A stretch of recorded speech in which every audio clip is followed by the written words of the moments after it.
Gospel of our Lord Jesus Christ, according to Luke. Glory to you, Lord Christ. Jesus said, "There will be signs in the sun, the moon, and the stars, and on the earth distress among nations confused by a roaring of the sea and the waves. People will faint from fear and foreboding of what is coming upon the earth, for the powers of the heavens will be shaken. Then they will see the Son of Man coming in on a cloud with power and great glory.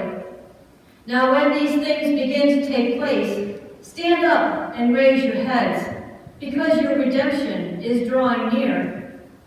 Then he told them a parable. "Look at the fig tree and all the trees.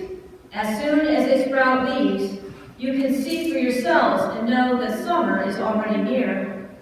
So also, when you see these things taking place, you know that the kingdom of God is near. Truly, I tell you, this generation will not pass away until all things have taken place. Heaven and earth will pass away, but my words will not pass away.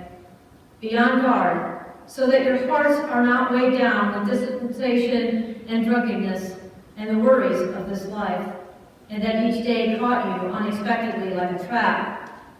For it will come upon all who live on the face of the whole earth. Be alert at all times, praying that you may have the strength to escape all these things that will take place, and to stand before the Son of Man." The Gospel of the Lord. Praise to you, Lord Christ.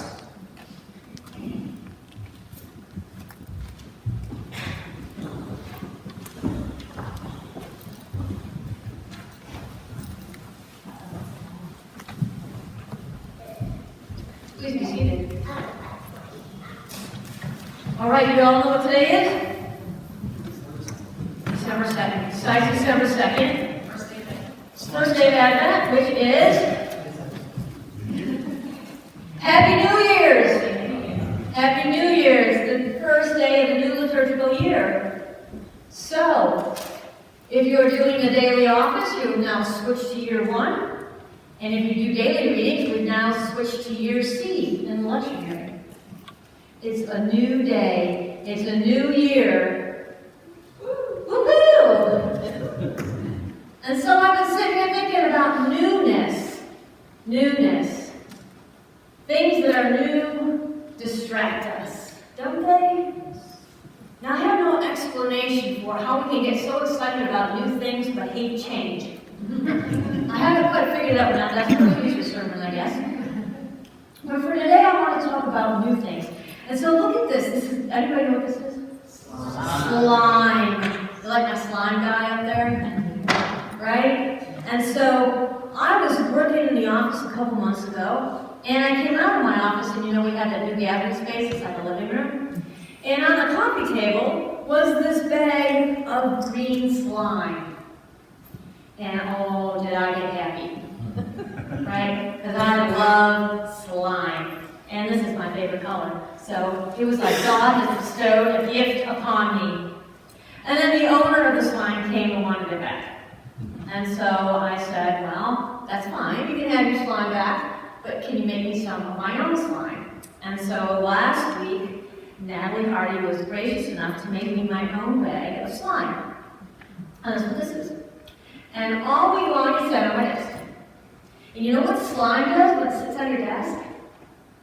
It takes the form in which it's laying on, right? And so every morning I would come in and it would have one shape in the morning because it was cold. And then as the day came along and the sun came through, it would take a whole other shape. And in fact, glitter in it. See? So you'll have glitter in your communion this morning. All the other glitters had communion in there, or like glitter in their communion too. And I would play with it all day long while I was doing my work. And I thought, this is great. But it's also a distraction, isn't it? And so all those new things that we have in our lives turn out to be distractions too. And sometimes those new things are a new iPhone. What are we up to? X10, right? Or a new app, or a new TV series, right? Or a new song, a new artist, new car. All the bells and whistles of things that are new. And we spend so much time that when we get something new, we're always looking down at it. And we miss everything around us. And that is exactly what Jesus is trying to tell the disciples this morning. Jesus, bless you, is the new way of life. And new things distract us from God's presence in our lives. So a couple weeks ago, remember we had Generosity Sunday, and we all came together at 10 o'clock. And I love that liturgy. I love when we come together because we get the youth of this liturgy and some of the not so youthful come together. And so that particular Sunday, we had a youth sitting in the back with one of our older, more frail parishioners. And it came time to come to communion. And I saw these two dear parishioners, some 70 years apart in age maybe, come up to the communion rail hand in hand. Because the youth had taken his hand and helped steady his walk up to the communion rail. They knelt side by side, received communion, and then they went back to the pew together. And it was such a tender, beautiful moment. And I've asked several people about that. Did you see that? Wasn't it beautiful? And so far the answer has been, no, I didn't see it. No, really? Did that happen? Oh my gosh, it must have been beautiful. No, I didn't see it. This congregation was full that day. And so it reminds us, we think we're paying attention. We might not be looking at the Kelly green, fluorescent green slime with glitter in it, but are we really awake and paying attention to what's going on around us?